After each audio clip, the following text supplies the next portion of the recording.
you happen to have a fridge that looks like this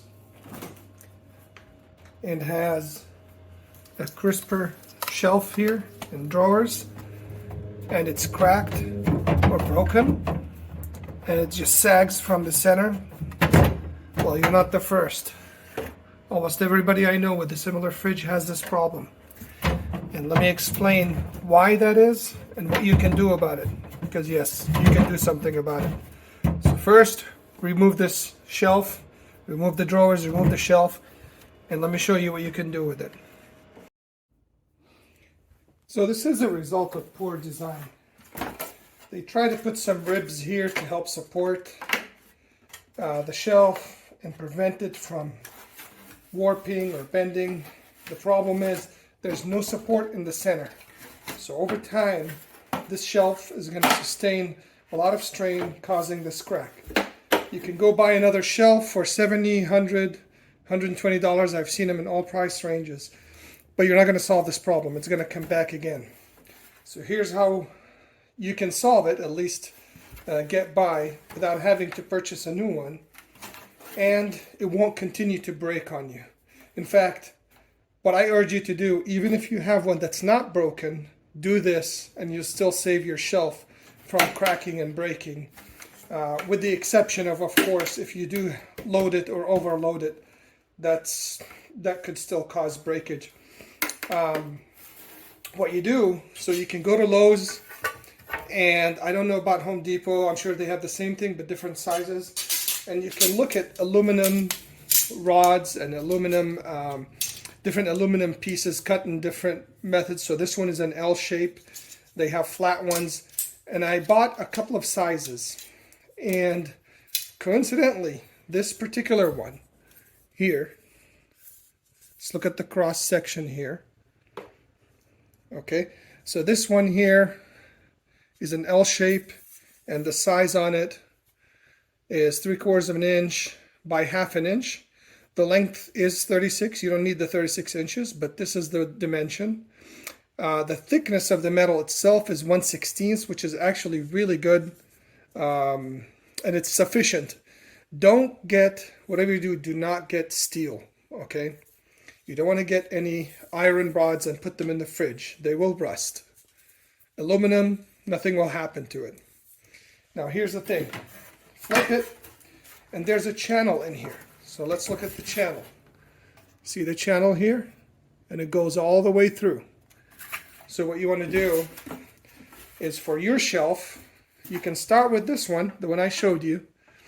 I don't like to make multiple trips. I bought a few. They had, I think, 3, 4 different sizes. And you can cut them down if you have the tools. But try this one first. And let's see. So the way I want to put this is, it'll fit like this.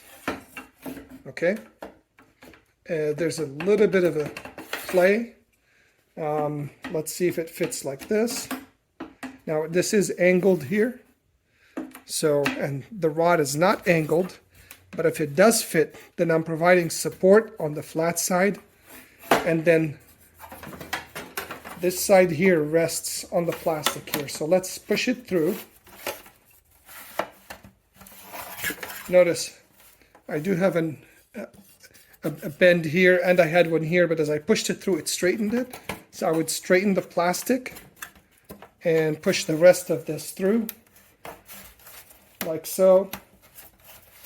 There we go. It's gone all the way through. And what you do now is you mark and cut the excess. And this shelf is no longer going to bend. In fact, it's not bending. Now, this one has been in there for a long time and has been broken for a long time. And this is in my rental property. I don't expect this to get better. You can try different glue here. I did use one time some epoxy of some sort, but that didn't hold. So I like to use, and of course not, because the pressure is still there. But after putting this bar in, I think I can add some other type of epoxy mesh, or use some fiberglass support, with some epoxy, and then should work. But try it out, let me know. I definitely am not going to go buy the $120 shelf. Heck, I can get the whole fridge used. I can buy it for less than $100, so it's not even worth it. But unfortunately, to this day, they still make these. This is an older fridge. I don't know how old it is, more than 10 years old. But they still make fridges that still use the exact same shelf, and it's called the crisper drawer. Okay.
Perfect.